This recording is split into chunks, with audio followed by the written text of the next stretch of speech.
الحمد لله الذي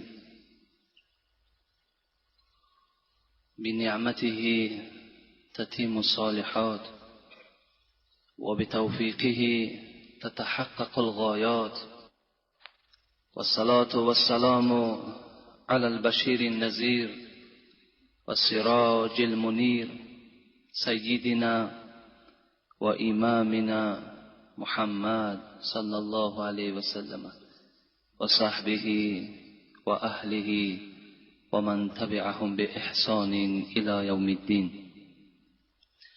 السلام عليكم ورحمة الله وبركاته. پیش از آنی که موعظه امروزه را اعلان کنیم و آغاز کنیم، اولا از همه شما میخواهم که دست به سوی درگاه پروردگار برداریم و از خدای مهربان ما و شما دعا طلب کنیم تا که خداوند آن مرادهایی که در دل داریم، آن مطلبهایی که در دل داریم، خدای ما و شما اونها را برآورده گرداند. اللهم صل و سلم و بارک علیه. خدای مهربان، از جمعه تا جمعه که مغفرت گناه بنده هست، از این بندگان تو یک جمعه سپری شد و خدایا انسان بی سهو و بی گناه و بی غلط نمی شود. آن سهو، آن غلط، آن خطاهایی که در دوام این یک هفته از ما بندگانت سر زد، خدایا با فضل خود و حرمت این روز جمعه جمیع گناههای ما را مغفرت بگردانی و خدایا تا جمعه دیگر باز عبادتهای ما را رنگین بگردانی، عبادتهای ما را با ذوق و با شوق بگردانی، مهر ما را، محبت ما را خدایا نسبت ذات خودت، نسبت پیغمبرت، نسبت قرآنت، نسبت اسلام و مسلمین خدایا باز هم زیادتر بگردانی و خدایا امت اسلام را از فقر خلاص بگردانی و خدایا آرامی را در تمام دولت‌های اسلامی برقرار و بردوام نگه بداری و این جمعیتی که در این خانه تو حضور دارند خدایا بیماری ها داشته باشند، شفای کامل و شفای عاجل نصیب بگردانی. گذشتگی ها دارند، گذشتگی هاشون خدایا رحمت و مغفرت بگردانی. غایب ها دارند، خدایا غایب هاشون حاضر بگردانی. قرضدارهایی که در بین جمعیت ما هستند خدایا قرضهاشون کنده بگردانی و خدایا این جمهوری تاجیکستان ما را و دولت‌های پیش قدم ترین مبدل بگردانی و رهبریت و آن سردارهایی که در این حکومت ما و شما هستند خدایا مهر و محبتشون نسبت اسلام، نسبت مسلمان ها، نسبت مسجد ها زیاده بگردانی. ربنا اتنا فی الدنیا حسنه و فی الاخره حسنه و قنا عذاب النار برحمتک یا ارحم الراحمین. در جمعه ما و شما چندین میهمان ها هم حضور دارند که با آنها ما صحبت داشتیم، چه از دوشنبه هستند چه از حصار هستند و برای زیارت ما و شما آمدند، برای دیدن این جمعیت ما و شما آمدند و الحال در بین جمعیت ما و شما نشستند و طلب کردند که در حق ایشان هم دعا کنیم که اونها هم خاص از برای فقط زیارت و برای ادا کردن نماز جمعه آمدند.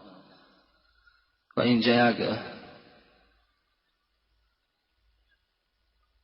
شخص دیگر هم از دنقره از ما خواهش کردند که قابل جان در حقشان دعا کنیم. خدای مهربان این مهمان ها و این برادر قابل جان از جمیع بلا و آفت ها در حفظ امانش خدا نگه بدارد و در هر قدم این مهمان ها خدایا حسنات کتابت بفرماید و هر مراد و مطلب هایی که در دل این مهمان ها و این برادر ما قابل جان است خدایا با فضل و کرم خود برآورده گرداند. آمین یا رب العالمین.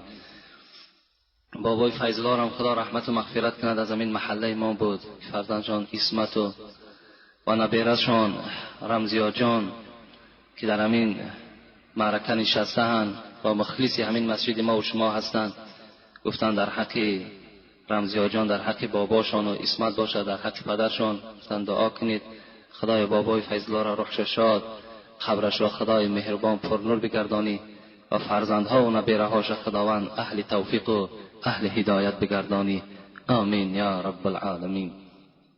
جمعه پیشین ما و شما درباره حقوق شوهرها بالای زنها صحبت داشتیم. الحمدلله که 3 جمعه پیوسته در این موضوع صحبت کردیم و البته باوری دارم که انشاءالله این صحبت ها بی تأثیر نمیمانند. اگر در 10 هم که تأثیر نکرد، شاید در 1 نفر هم که تأثیر کند، انشاءالله این هم برای ما و شما بهبودی هست، پیشرفت است. رسول اکرم صلی الله علیه و سلم میگوید فاذا قمت على باب الجنه، وقتی که شب معراج نزد دروازه جنت ایستاده شدم، فاذا عامت من دخلها المساکن، نزد در جنت وقتی ایستاده بودم و نگاه میکردم توده توده مردم وارد جنت میشد. وقتی که پرسیدم اینها کیا هستند، گفتند مردم مساکین و فقیرها هستند. اهل جنت اکثریتش را گفت پیغمبر دیدم فقط مسکینها و فقیرها بودند.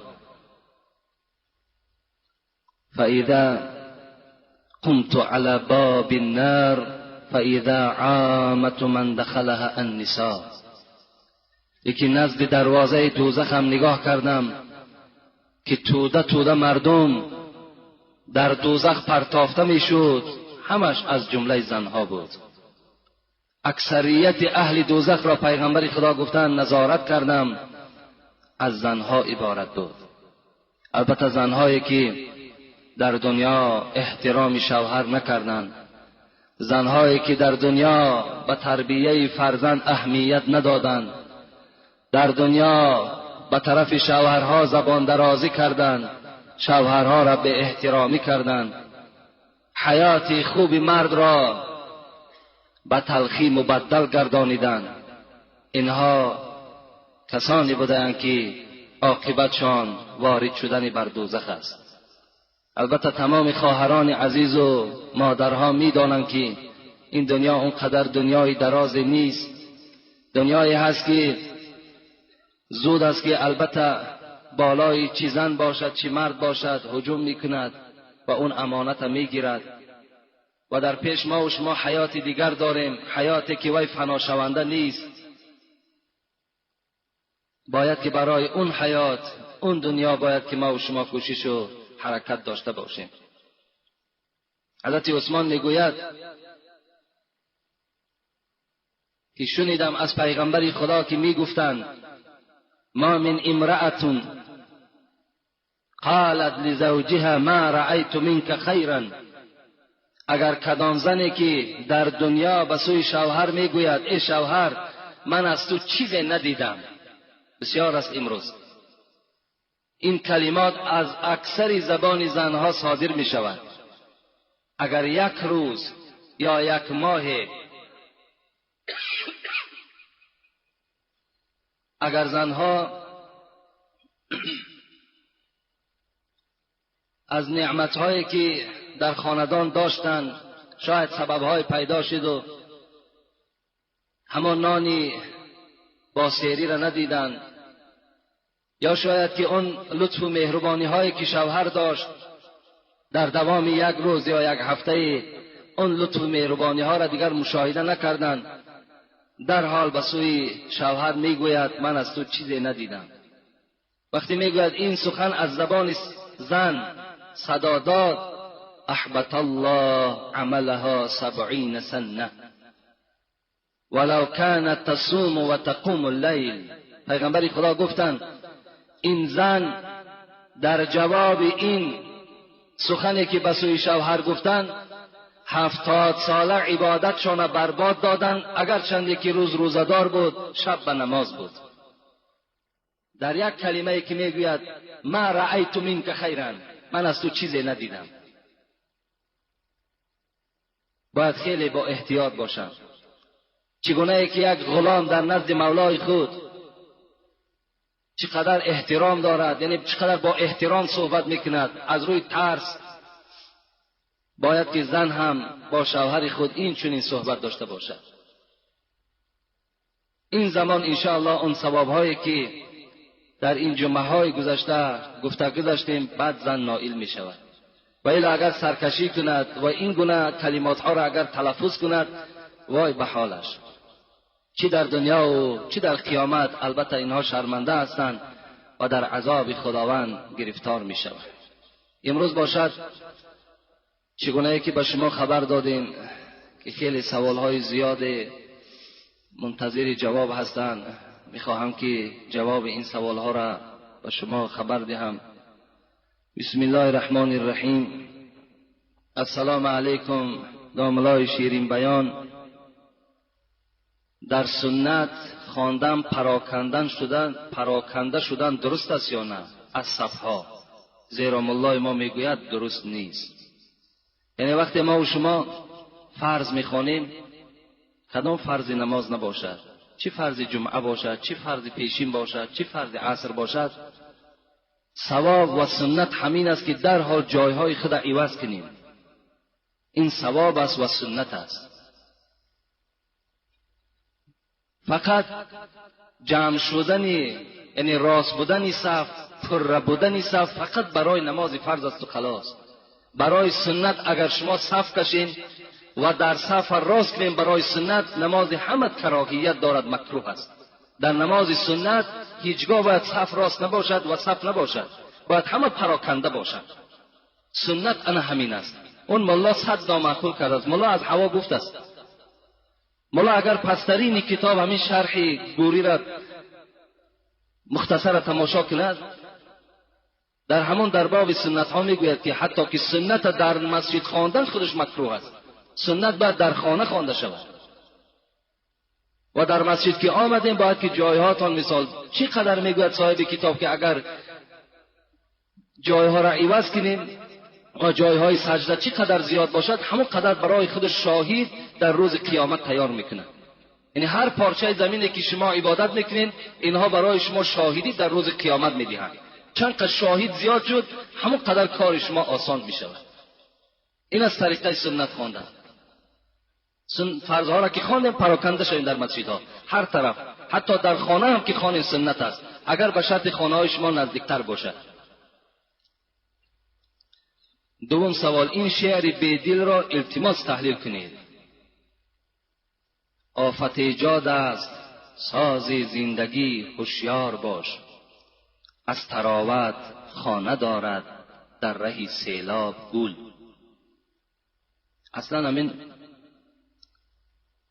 تحلیل شعرها دا ما را البته بگیم علم ما نمیرسد، لیکن برادر از ما خواهش کردن همین بیدل تحلیل کنیم. بیدل خود میگوید که شعرهای من همش کوتاه و بلندی ها دارد. این شعر مرا، نظم مرا به خود کوتاهی ها و بلندی ها دارد. یعنی شما قوت تحلیل او را ندارید.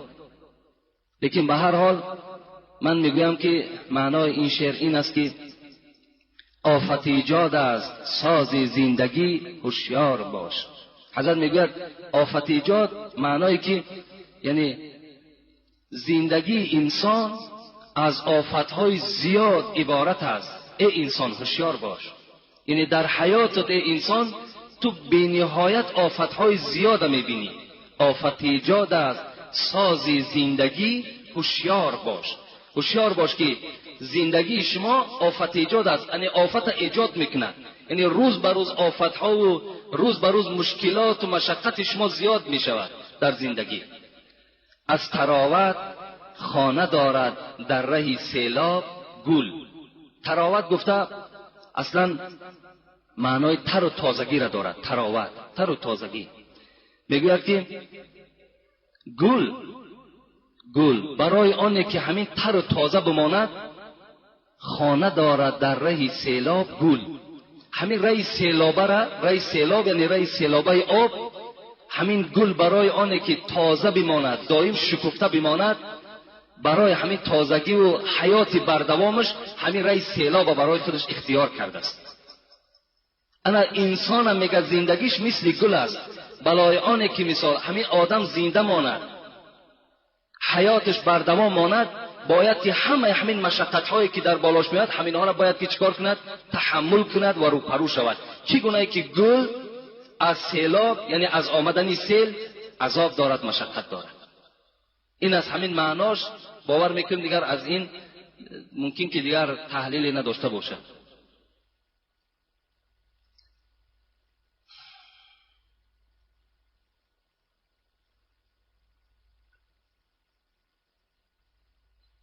السلام علیکم داملا حاجی میرزا، اگر در نکاح دست بالای دست باشد چی زیان دارد؟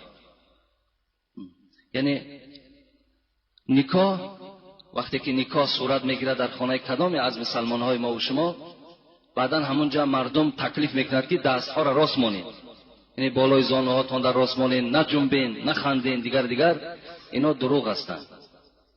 دست ها چی در بالای پا باشد چی در زمین باشد، اینا یگان اهمیت ندارند در نکاح. برادرای عزیز ندارند، اینها هیچ معنی ندارند. دست در بالای دست نباشد. برای چی؟ برای که نکاح قلف میشید است، برای که مثال همین بچه نکاحش مثال عاقبت زندگیش ویران است وقتی اگر دست ما در بالای دستم باشد. اینا دروغ هستند. برادرای عزیز حتی در نکاح میگن که قلنفر نیارین که زندگی آدم تیز میشود، زندگیش ناخوب میشود، زندگیش دیگر. باور کنید اینا ضعیفی ایمان ما و شما را نشان میدن. اینا یک سفسطه های هستند که در همین دین ما و شما داخلشان کردگیند. باور کنید کدام بگیم یگان کثافت و بدبخت جایگیر کردگی است. ما و شما را چنان ترساندن که حتی از قلنفر میترسیم که اون که نعمت خداست، اینا باید که انسان خورد آخه، چی در نکاح، چی در توی، چی در کدام معرکه نباشد. اینا دروغ هستند. اینا را باور نکنید. اگر شما با اینا اعتقاد داشته باشین و همین رسم و همین بگیم جاهلیت اگر جاری کنید، شما گناهکار میشوید. اینا دروغ هستند، باور نکنید. همان برادرایی که مثال نکاح میبندن و میگویند که دستات باید روی دست باشد و دیگر باشد، اونا از همه مهمترین همین که همون شو عروس پرسن نماز میخوانی یا نه. نکاحی که مثال عاقبتش اگر بخواهد که نیک باشد، زندگی که اگر خواهد که عاقبتش خوش باشد، از همون جوان دختر و جوان پسر بپرسن که تو نماز میخوانی یا نمیخوانی. این ضلول است. اون دادن قلنفر رو در بالای دست گذاشتن و دیگر این سوزن زدن، اینها همه دروغ هستند. اینا را باور نکنید. اینا فقط از همون فتواهای زنکای هستن، همون مردهای زنکلانی که همون زنهاشون همین وظیفه را در گردنشون میگذارن، انا از همونا پیدا شده است. اینا را شما اهمیت ندید. نگذارین همون زنهایی که در پیش شما آمده پشت همون کستون و مثال همون بگیم لباس شما را سوزن میزنن، اینا معنی ندارن، شما را گناهکار میکنن. در کدام کتاب هست همین؟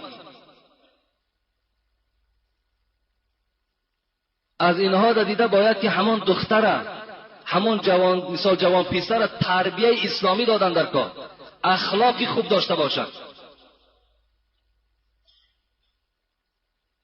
اینا ضرورتر هستند در نکاح، نه اینکه دست بالای دست ماندن و دیگر مثال جاهلیتی که در همون شب نکاح انجام می‌یابد.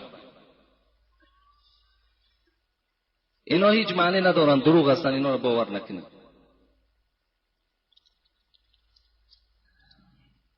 السلام علیکم که حاجی میرزا 5 سوال کردن. همین یک سوال 2 سوال کنین، بعد به نهایت بعضی برادرها تمام زندگیش 3 ورق 4 ورق می نویسند. ننویسین، همون مختصرا همون سوال بگو، چیزی هست قوت ما راست جواب میگیم، نشد میگیم پیش دیگر کس را. آیا بشیر نان مزارها قسم خوردن چه خیلی است؟ شرک است. کسی که اگر به نان قسم میخورد، به شیر قسم میخورد، به مزارها قسم میخورد، اینها در گناهکار میشود، بی نهایت گناهکار میشود. باور کنید از ترک نماز در حتی که گناهش بدتر است. کسی که به نان قسم میخورد یا به شیر قسم میخورد یا به مزار قسم میخورد، رسول اکرم گفتند کسی که اگر به غیر خدا قسم میخورد وای شرکی در خدا آورده است، وای مشرک است. اینا در باور اینا قسم نیستند. قسم فقط والله بالله تالله، انا همین 3 قسم است. اینا در قسم خوردن شما گناهکار میشین. دوم، از جایش میخیزد یا پیر میگوید. آیا این چه خیل است؟ اینم نادرست است. پیر وای چه قدرت دارد؟ انسان باید که فقط با نام الله نشیند، با نام الله از جای خود خیزد. فقط وقتی از جایتان میخیزیم پیر داریم، خدا پیرتان رحمت و مغفرت کند. پیر تو اون قدرتی را ندارد که تو از جای خود خیزاند و در جای تو نشیند. این قدرت پیر تو ندارد.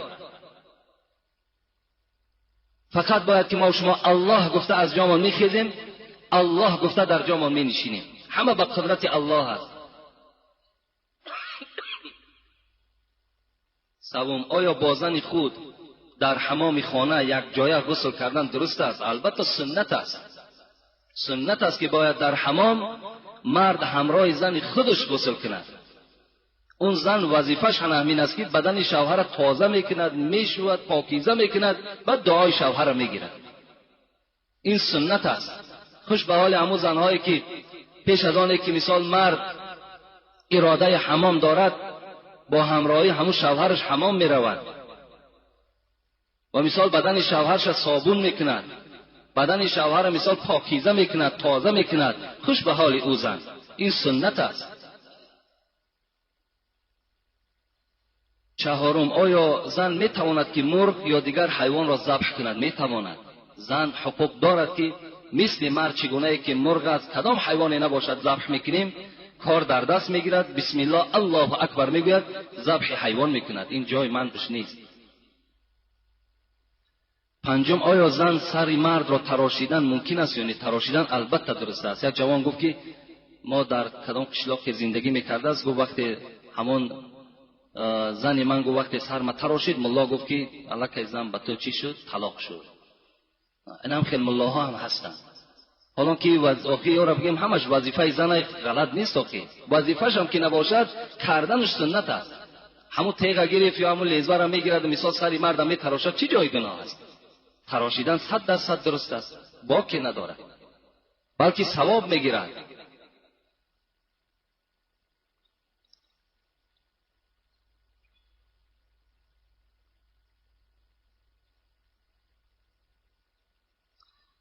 یکم سوال. السلام علیکم، آیا ابورت جایز است؟ ابورت جایز است. ابورت کردن یعنی در زنها میگویند تا 4 ماهگی اگر زن خواهد که مثال همون شکم بدگی خچ تازه کند، حقوق دارد. اسلام هم رخصت میدهد که رفته تازه کند. لیکن 4 ماهگی شد، الکی جان در بدن این کودک در آورده می شود از روی آیات ها و احادیث های پیغمبر. این صورت در وقتی که وی ابورت میکند، الکی همچون قاتل نفس به حساب می رود، یعنی همچون آدم کش به حساب می رود. برای تا 4 ماهگی اگر مثال خواهد همون زن یگان سبب های داشته باشد، می تواند که ابورت کند، اینجا گناهگار نمی شود. دوم، یک داملا مهمانی آمده بود، گفت که با میکروفون گپ زدن حرام است. همون مهمانی چه کند؟ ما به مهمان هم خودمان میدونیم شکر خدا که با میکروفون درست است یا نادرست است. فتوای مهمان ما در کار هم نیست. شکر خدا هم که کتابی جمع کردیم داریم که دیگر نه با مهمان در کار مانه، نه مولوی و نه اولیا. شکر خدا همش حل از الحال. یگان کمبودی الحمدلله در بین داملاهای ما و شما نیست. همه مسئله جوابش مییابد. برای همین هر مهمان که آمد همون مهمانیش کند، دیگر میکروفون حرامه، دیگرش حرام است. این حرام حلالش هم چون حل میکنه. اگر میکروفون حرام باشد، همون خانه همون ملا رفته بینه که همین گازی که میسوزیم که همین گاز هم حرام است. برای دوره پیغمبر در گاز نبود. این چراغایی که خانه در شب در میتیم اینا حرام هستن. خود دوره پیغمبر در چراغ نبود. این جلک ها دوره پیغمبر در نبود، پوشیدنش حرام است. خود اون ماشین هایی که میشینن راحت کده رفته آمده هستن، اینا هم حرام هستن. برای همون ملایی که انا میره میگه حرام است، برای ما حلال است. چی جای حرامی دارد وقتی که صدای مرا اطرافی ها همه میشنوند؟ چی جای حرامی دارد؟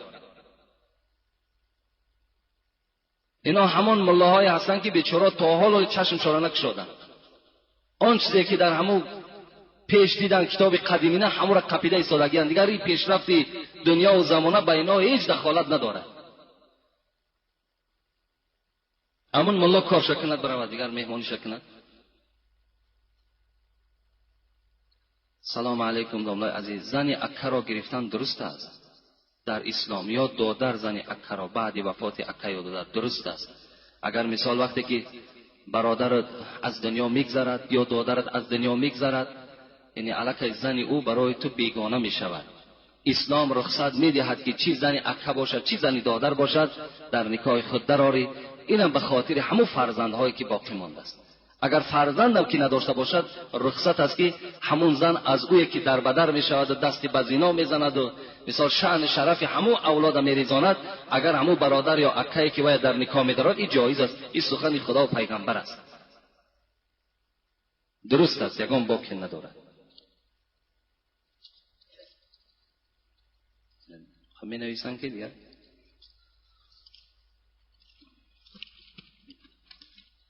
السلام علیکم و رحمت الله و برکاته. اینجا خیلی تعریفات کردن، تعریفات چه نمیخوانیم.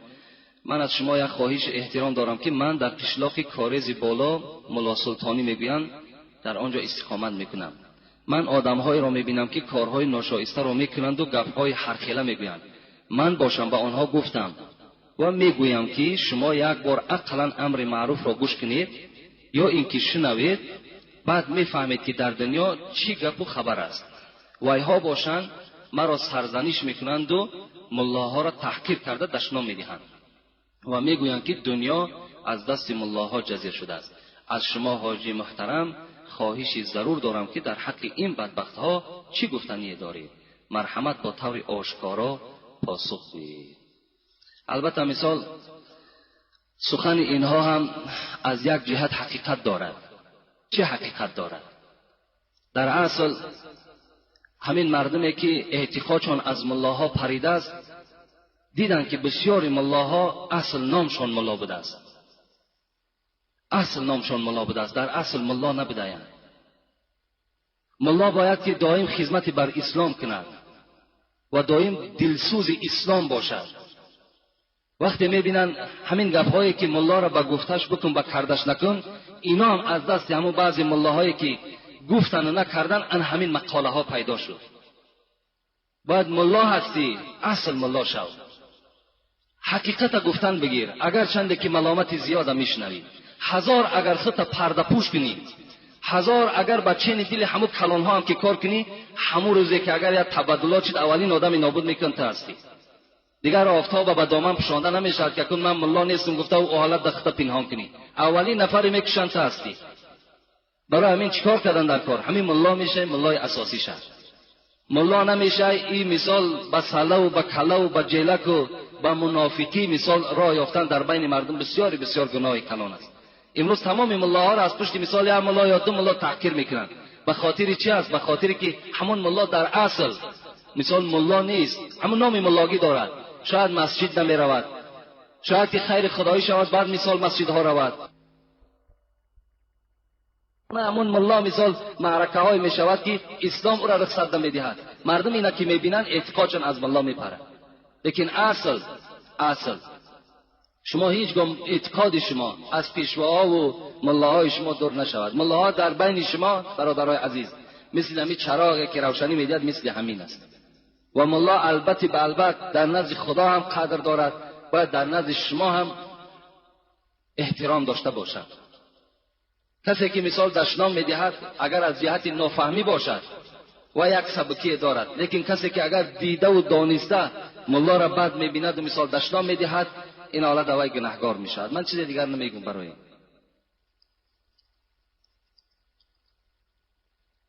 السلام علیکم و رحمت الله و برکاته. اکای حاجی میرزا، پیش از همه به شما عمر دراز و وطن صحت و دل بیغم خواهان هستم. من خیلی فخر میکنم که در شهر کولاب باستانی زندگی میکنیم و این خیل حاجی را صاحب هستیم. من از شما یک خواهش دارم که به سوال من پاسخ گردانید. در کتاب قرآن گفته شده است که بعد نماز بامداد، یعنی بعد از فرض نماز بامداد، یگان نماز نیست. اگر بعد نماز بامداد نماز نفل یا یگان نماز دیگر خوانی، این درست است یا نه؟ خواهش دارم این سوال را پاسخ گردانید. با احترام، من یک مخلص امر معروف شما هستم. یعنی من اول همون آیت هم می نویساندین که در کدام جای قرآن گفته است که بعد نماز بامداد دیگر هیچ نماز نیست. خوبش این میشد، لیکن بعد نماز فرض بامداد خواندن نمازهای نافله جایز نیست. یعنی نمازهای سنت، نمازهای نافله را خواندنش در مذهب ابو حنیفه جایز نیست خواندن. تا آفتاب برآمدن. آفتاب که برآمد بعد نمازهای نافله را یعنی نمازهای زیادتی را خواندنش از روی مذهب ابو حنیفه چی می شود؟ جایز می شود. یعنی بعد نماز فرض تا برآمدن آفتاب، اگر مثال شما اگر نماز قضایی خوانین باکی نداره، نمازهای قضایی را خواندنش درست است، باکی نداره. یا نماز جنازه باشد باکی نداره. یا سجده تلاوت برای 14 جای قرآن که سجده تلاوت دارد اگر ادا کنیم باکی ندارد. فقط نماز نافله را یعنی نمازهای زیادتی که در مثال شکر وضو میخوانین، تحیه مسجد میخوانین و دیگر مثال در حق پدر و مادر، اینها را بعد فرض دیگر اجازت نمیدن. یعنی همین بعد صبح که دمید فقط سنت و فرض هم بامداد خوانده میشد خلاص. نمازهای نافله فقط تا دم صبح است. صبح که دمید اینها را دیگر خواندنشان از روی مذهب ابو حنیفه جایز نمیشود. السلام علیکم داملای عزیز، من شنیدم که نماز قضا شود فرض میخوانی سنت نمیخوانی. درست است؟ البته نماز که قضا شد فقط همون فرضاش میخوانین و دیگر سنت نمیخوانین. یعنی فرضها قطعی نماز ویتر خوانده میشد و خلاص، دیگرهاش خوانده نمیشود. السلام علیکم بابای داملا، خواهش میکنم با این سوال من جواب درستتر جواب دهید. اگر پدر پسر را بگوید که به بازار رو، پسر بگوید که وقتی نماز شده است من به نماز میروم، آیا این ناگپگیری میشود؟ البته مثال پدر و مادر پیش از آنه که مثال فرزند پای کار میگیرن، اگر فرزند گوید که مثال پدر وقتی نماز شد من باید که رفته اول نماز خوانم بعد از پای مثال سخن شما شوم، پدر گوید میلش بچه‌ام همراه بچه خود باید که به مسجد آمدن نماز خواند، این افضلتر و بهترتر است. لیکن اگر ضرور باشد پدر بیمار است یا دیگر مثال وقتی فرزند نماز خواند بعداً مثال شاید که یگان فلاکت و یگان بیماری پدر زیاد شود یا یگان تشویش باشد، این صورت فرزند سخن پدر مثال قبول میکند، به مسجد نمیاد و رفته از پای مثال همان بازاری پدرش میشود. لیکن اگر هیچ مثال کار نباشد، هیچ مثال تشویش نباشد، بیماری نباشد، باز بازم این پدر گوید که بگذار همون مسجد از پای مثال سخن من شو، اینجا هم از پای سخن پدر میشه لیکن گناهکار پدر است.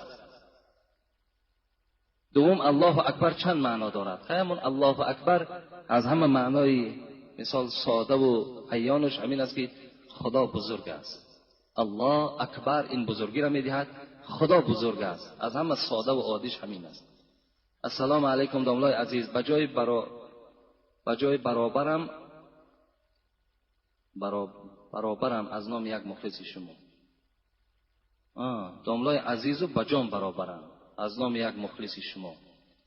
یکم بعد سنت پیشین تا انتظار جماعت فرض نفل گزاریدن ممکن است یا نه؟ اگر گزار چی می شود؟ همه بهترش که نگذارد. مثلا سنت پیشین که خواندین،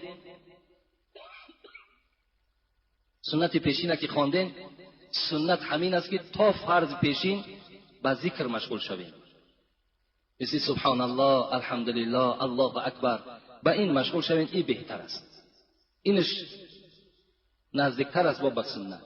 لیکن اگر دل شما قرار نگرفت و بعد یا اگر یگان مثال نمازهای قضایی را اگر خوانین، یعنی این گناه نآمد است در مسئله، لیکن اگر خواندینم نخواندنش بهتر، همون نخواندن بهتر است. همون ذکرها تو نکنین تا نماز فرض، بعد مثال فرض خواندن و سنتی پیشین خواندن، انا مرحمت تا عصر دیگر فرض داری نفل داری، اینش بهتر است. درباره تسبیحات گفتید، اما در تسبیحات نام اولا و نام محمد ذکر شده است، از این خاطر در روی مالیدن ممکن است یا نه؟ البته وقتی که اگر تسبیحایی که داریم، مثال بعضی آدم تسبیح میگیرن تسبیح میگرداند و بعد همون تسبیح ها را در روش میمالد، این گناهش اینش سنت نیست، این بدعت است. این مالیدن در رو معنی نداره. چی در کار مثال تسبیح را میگیری و در چهرت میشکی میمالی، یا اینکه مثال اون ختم خوجه میکنن، سنگ بسیار را میگیرن تسبیح میگردانن و بعد همون سنگا را میگیرن بوسه میکنن، این حرام است. سنگ بوسه کردن حرام است. حضرت عمر میگه وقتی که طواف خانه کعبه میکردن، همون سنگ حجر الاسود که حاجیا وقتی زیارت میرون و سر خود مثال میدرارن، همون سنگ سیاه را بوسه میکنن. حضرت عمر میگن سنگ بوسه کردن و گفتن ای سنگ، گفتن به خدا قسم من دیدم که پیغمبر تو را بوسه کرد و الا من به تو احتیاجم ندارم و تو را بوسه هم نمیکنم. یعنی هیچگاه یکی قبر بوسه کردن یکی سنگ بوسه کردن اینا حرام هستند. اینا را نه در دیده هاتون بمالین نه بوسه شان کنین. تسبیح گردانی تمام کشالش کنی یا در همون پیشت بگذارش. سیوم مرد زن میگیرد و زن اولش مرده است. میگویند که در بالای قبرش برده آب ریزید. چی معنی دارد؟ آیا رواست؟ نه دروغ است. اینا بیچاره چند کس ما را گفت. یکیش 1 سال حالان که عده پایستن از برای زن است. اینا حقوق شوهر بلندیش نشان میدهد که وقتی که اگر شوهر از دنیا گذشت زن باید که 4 ماه و 10 روز انتظاری میکشد، بعد 4 ماه و 10 روز و شوهر میکند. لیکن برای مرد عده نیست. یعنی زنش که مرد حقوق دارد کدام روزی را که برای خودش انتخاب، اگر فرداش هم که زن بگیرد وای گناهکار نمیشود. اگر 3 روز پس هم که زن گیرد گناهکار نمیشود. 1 هفته پس هم که زن گیرد 1 ساعت بعد هم که زن گیرد گناهکار نمیشود. یک آدم بیچاره گفت که 1 سال مرا گفتن در محله من که میستی پنجشنبه‌گاه زن تا تمام میکنی، بعد 1 سطیل است یا که ممکن یگان ماشین آب است میبری در بالای قبر همون زنک میریزی، دلی او را ای دنیا خنک میکنی، بعد زن میگیری.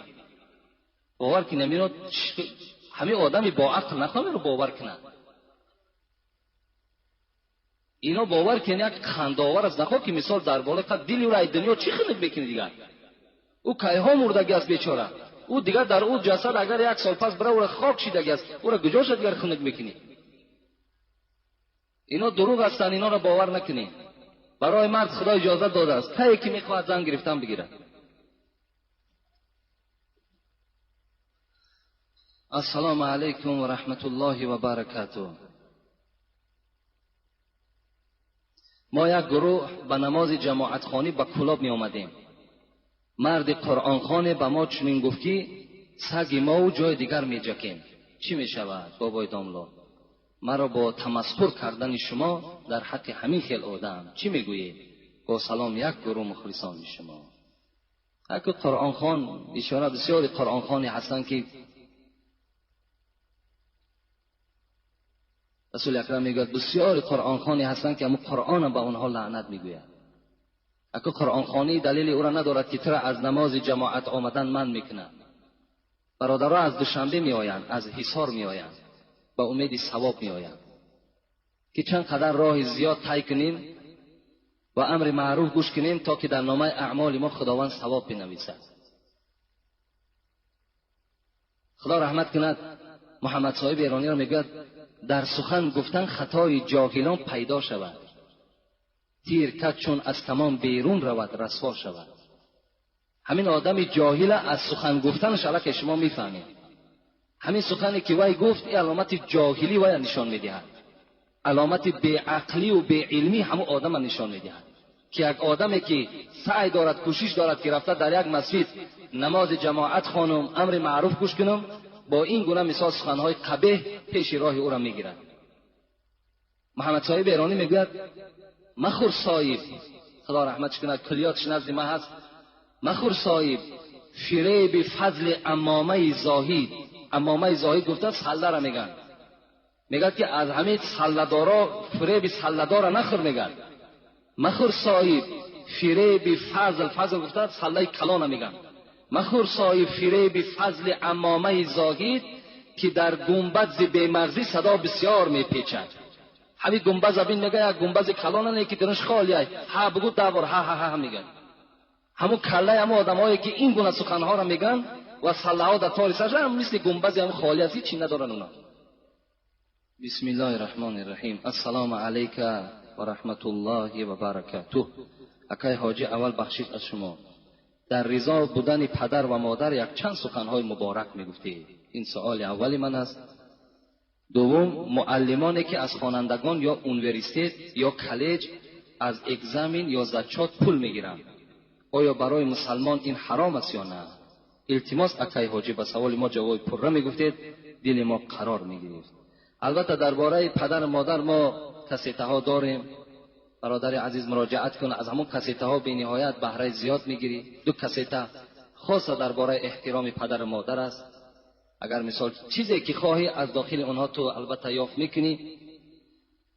و سوالی که معلم ها چه از یونیورسیته باشد، چه از اینستیتوت باشد، چه از مکتبه های میانه باشد، چه از کالج ها باشند، برای زکات و برای مثال بها گرفتن وقتی پول میگیرن، باور کن خیانتی در جمعیت کردگی هستند. به حد خیانتی کلان میکنن. برای دهنده در زمان ما گناه نیست، اگرچند که رسول اکرم میگوید الراشی و المرتشی فی النار، کسی پاره میدهد و کسی پاره میگیرد، هر دو در آتش دوزخ هستند. امروز جزای پاره را دیدیم. مثال با پاره بیچاره میخواند میآید، امروز باوری داریم که فرزند من مدینیستود خوانده است، دکتر شده است. همه او مثال زکات ها و همه او بها با پول است. او از کجا مثال تجربه دکتری دارد؟ او از کجا مثال فرزند ما را نجات داده میتواند؟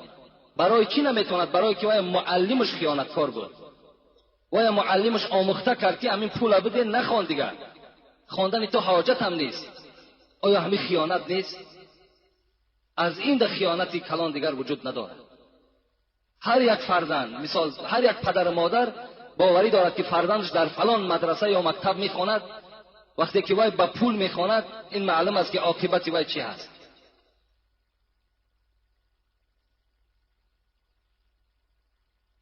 و البته آدم دهنده در این زمان ما گناهکار نمی شود، زیرا اگر از ما فرزندان مانده از جهت فرزندان ما پاره ندهیم و دیگر داخل نمیکنند. فرزند ما دیگر در او یونیورسیته یا که در مثال همون مدینیستود خوانده نمیتواند تا اگر پاره ندهیم.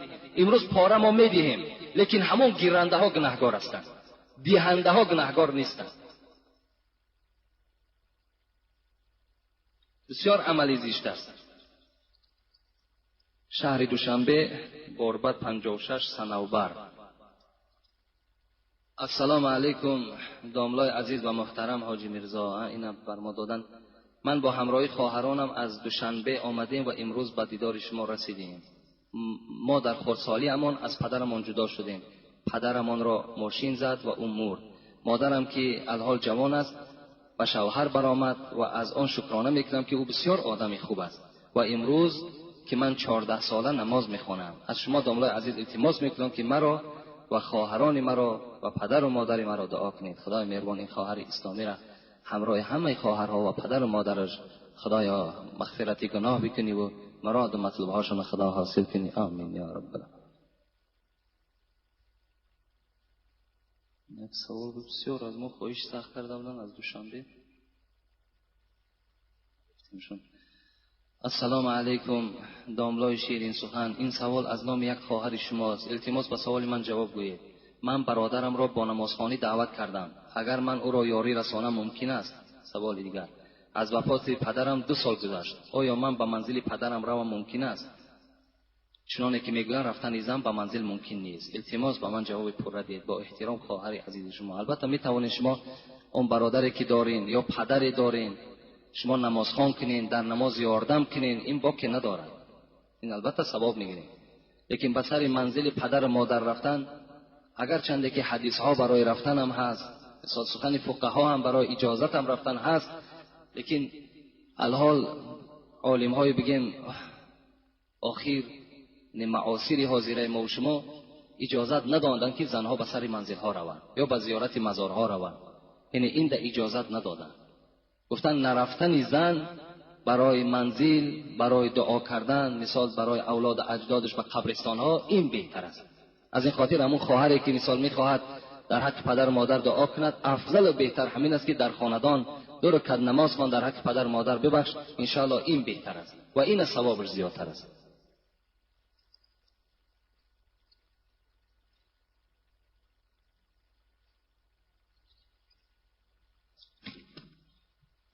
سلام داملای محترم، از شما خواهش و التماس میکنم با همین سوال من جواب گردانید.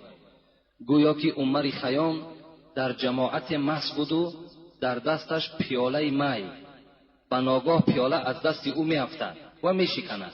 شخصان گرد و اطراف او را تماشا دارند. او باشد این شعر را میخواند: ابریق می مرا شکستی ربی، بر من در عیش را ببستی ربی، بر خاک زدی می نابی مرا، خاکم به دهن مگر تو مستی ربی.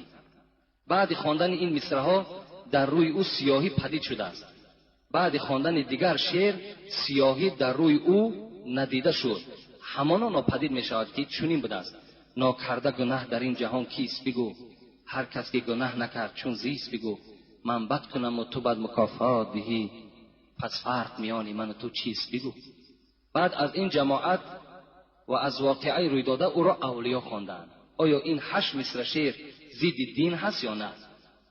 و واقعه با عمر خیام چنین بود یا نه؟ ما بین من و یک دو شخص بحث شد. من در جواب گفتم که با واقعه روی داده شده باوری ندارم. بنابراین از شما یک بار دیگر التماس شعرها را با پررگی تحلیل کرده و واقعه‌ای که بحث می رود با پررگی شرح دهید. مخلص اشدی شما از دوشنبه اسرائیل. افسوس میکنم که از سبب راه دور در امر معروف شما اشتراک ندارم. به هر حال که از روی کسیته هایتان شما را نغز میشناسم و احترام میکنم. خدا نگهبانتان باشد. یعنی این واقعه‌ای که به عمر خیام گویا شده باشد که وقتی در دستش مثال پیاله می بود و وقتی که میخواست که همین می نوشد که همون می با همون ابریقش با همون ظرفی که داشت در زمین زد و شکست و به سوی پروردگار گفته: پروردگار، تو ابریقی مرا شکستی، آیا تو مست هستی؟ این سخن در آخر حضرت عمر خیام گفته باشد. وقتی که این سخن گفت، خداوند در حال میگه چهره عمر خیام سیاه کرد و بعد این باز چی گفت؟ ناکرده گناه در این جهان کیست بگو. یعنی پروردگار کی هست در دنیا که ناکرده مثال حیات برده است و گناه نکردگی هست؟ کی هست همیشه گفته؟ این وقت این 4 مصرع را خوان، بعد این باز رویش سفید شد گویا. آیا همین واقعه اصل دارد؟ این دروغ است، باور کنید. منم باور ندارم. منم در یگان کتابم ندیدم، لیکن اکنون ادبگاه محبت ناز و شوخی بر نمیدارد. کسی نباشد، چه اولیا باشد چه مثال همون دوستان خدا هم به درگاه خداوند این گونه ناز کرده و ای پروردگار تو مستی گفته، این ده هیچ کس قدرت نداره. این گونه معامله هم بر خدا کردن، این باور که این در عقل انسان جا نمیگیرد. من یک حدیث حضرت عمر را نویسانده میخواهم که برای شما خوانم. حضرت میگوید یک مرد راه میرفت، در راه رفتن بسیار میگه ایت خاکسار بود، خاکساری کرده یا گردن پس زمین تماشا کرده میرفت. حضرت عمر گفتن: لا تمید علینا دیننا اماتک الله. ای مرد گفتن، سرت بردار، گفتن تو آدم مسلمان هستی، تخته یک باتر بگیر، یک آدمی با قوت بگیر. گفت دین اسلام را بر ما نمیران، گفت خدا ترا هلاک بگرداند. یعنی چند قدر مثال راست باش گفته است. خطا همچه خاکسار این قد ذلیل نگیر. باز نگاه در دیگر شخص دید، نگاه که بسیار شکسته بود. نگاه اونا چی گفت؟ ارفع رأسک فإن الاسلام لیس بمرض. سرت بردار، گفت ای مرد، گفت اسلام بیمار نیست، گفت اسلام را بیمار در چشم مردم نشان نده، گفت سرت بردار. گفت یعنی با غیرت باش. یعنی ما و شما باید که چنین حکایه ها قطعی مثل که گویا یک ضربه در همه اسلام میزنیم، گویا که اسلام هم مثل یک افسانه نشان میدیم. همچنان هم میگن که گویا که برق ولی وقتی که مست شده است با همون عصاش در عرش الهی زده باشد. اینا دروغ هستند. اینا را باور کردن در کار نیست. این کتابچه هایی که برآمده است اینا نه آیتن نه حدیثن. در یگان کتاب معتبر آمدگی نیست که مثال حضرت برق در عرش پروردگار با تیاق خود زده باشد و گفته باشد که خداوند یعنی چی پیشنهاد کرده است، یک دوزخ گویا که نابود کرده باشد. اینا افسانه هستند، اینا را باور کردن در کار نیست. اینا مثل همونا هست. یعنی هیچ وقت عمر خیام بسیار فیلسوف کلام بودند، بسیار آدم خدا ترس بودند، ولی عرق نوش نبودند.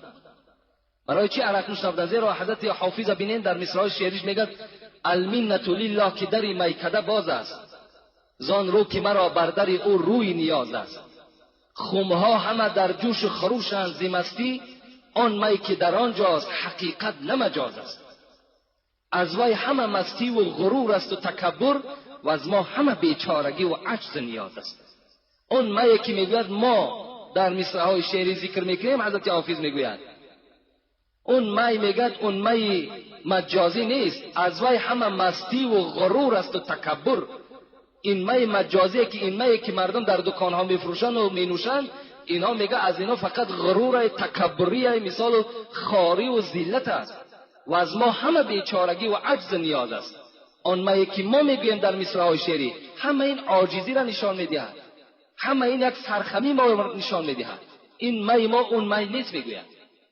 از این خاطر اون می که عمر خیام هم ذکر کرده است اون می همش عشق خداوندی هست، همه او عشق اسلام است، نه این می اساسی که مثال امروز مردم های می نوشند. السلام علیکم استاد عزیز، اگر در پهلویت زنت یا خواهرت یا ینگت نماز خواند نماز فاسد می شود یا نه؟ این اگر در خانه شما نماز میخونین، یکی مادر در پهلوت نماز میخواند، زن در پهلوت نماز میخواند، ینگت در پهلوت نماز میخواند، خارزاد در پهلوت نماز میخواند، اینا در 4 شرط است. یکم شرط چی است؟ یکم نماز هر دو شما یک نماز باشد. مثال اگر هر دو نماز پیشین میخونین اون کس در تو اقتدا کردگی باشد. یکم شرطش در پهلوی تو میسازد، در تو اقتدا میکرد، تو امام میشوی و وی مقتدی. دوم نماز رکوع سجوددار باشد، یعنی نماز جنازه نباشد، نمازهایی که رکوع سجده دارند مثل نماز پیشین. سیوم زن اهل شهوت باشد، یعنی زن پیرانسال نباشد، زن جوان باشد. چهارم شرط این که بین تو و بین زن یگان حائل نباشد، یعنی یگان چیز ستره نباشد. این صورت اگر در پهلوی تو ایستاده نماز خواند نماز تو را فاسد میکند. اگر مثال زنی تو هست، خواهری تو در پهلوی تو میستاده با تو اقتدا میکند، لیکن برابری تو میستاد در یک نماز. این دوم این که همون زن جوان است. سوم که نماز رکوعدار است. چهارم که بین تو و بین او یگان پرده نیست. این حالت اگر در پهلوی تو نماز خواند نماز فاسد میکند. لیکن اگر وای جدا نیت کند و تو جدا نیت کنی اینجا در نماز شما فاسد نمیشد، اگرچه در پهلوی شما هم که ایستاد. فهمیدین شرط مسئله؟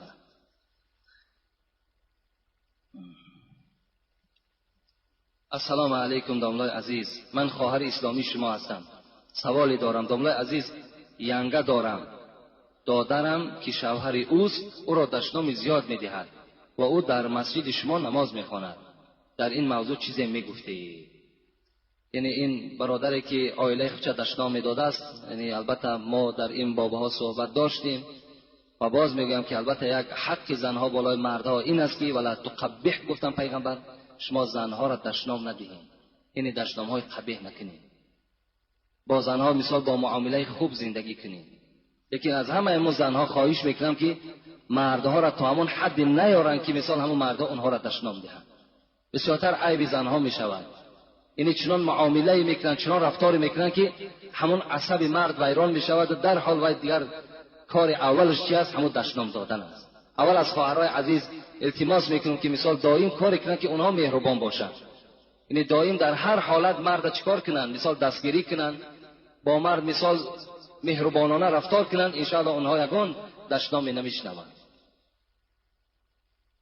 السلام علیکم داملای شیرین زبان، ممکن است که برای مرد چله و زیره نقرگین التماس جواب پر دهید؟ یعنی زیره نقرگین جایز نیست، لیکن اگر چله نقره باشد جایز است.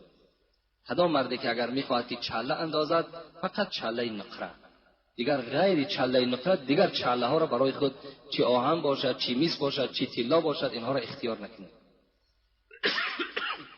از همه بهتر همین است که ترک چله کنید. در همون مسئله ها میگه که اگر ضرورت نباشد چله نه اندازد مردها، یک اگر چی قدر محبت داشته باشد میلش چله نقرگین اندازن، اینش سنت است. لیکن اگر ضرورت نباشد باقی نداره، دیگر حاجت هم نیست که شما مثال همون چله استفاده کنید.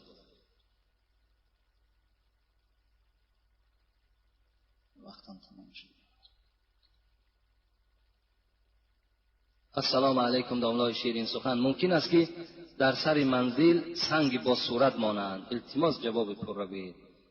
نه ان یکتب علی القبر شیء، یعنی در سر قبرها سنگ با صورت ماندن یا سنگی که اگر در او چیزی نویسانده باشد، اینها را پیغمبر نهی کردند که در سر قبرها شما سنگهای صورتدار و سنگهایی که مثال در اون مصرع‌های شعری و و دیگر تولد و دیگر نویسنده هستین، اونها را پیغمبر یعنی نویساندنی در سنگ ها را منع کردگی هستند در حدیثات. از این خاطر همون سنگی که میبرین میمونین میلش همون را گذاریم برای یک نشانه در بالای همون قبر مثال پدرت مادرت بگذار ایستاد. لیکن دیگر باید مثال نقش نگار کردن و اطراف او را مثال دیوال کردن دیگر اینهاش رخصت نیست در اسلام. همه اینا اسراف میشوند.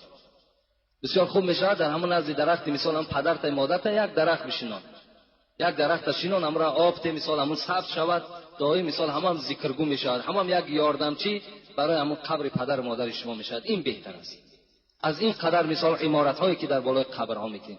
امروز باز این حکومت خودش به ذمه گرفته است مثال آبادی قبرستان ها را همون خودشان میکنن، آینده آیسته آیسته درخت هم میکنن، راه هم میکنن، البته آباد میشن. حاجت دیگر به همین سنگ های نویساندن و صورت کردن ما و شما نیست. و آخر دعوانا ان الحمد لله رب العالمین.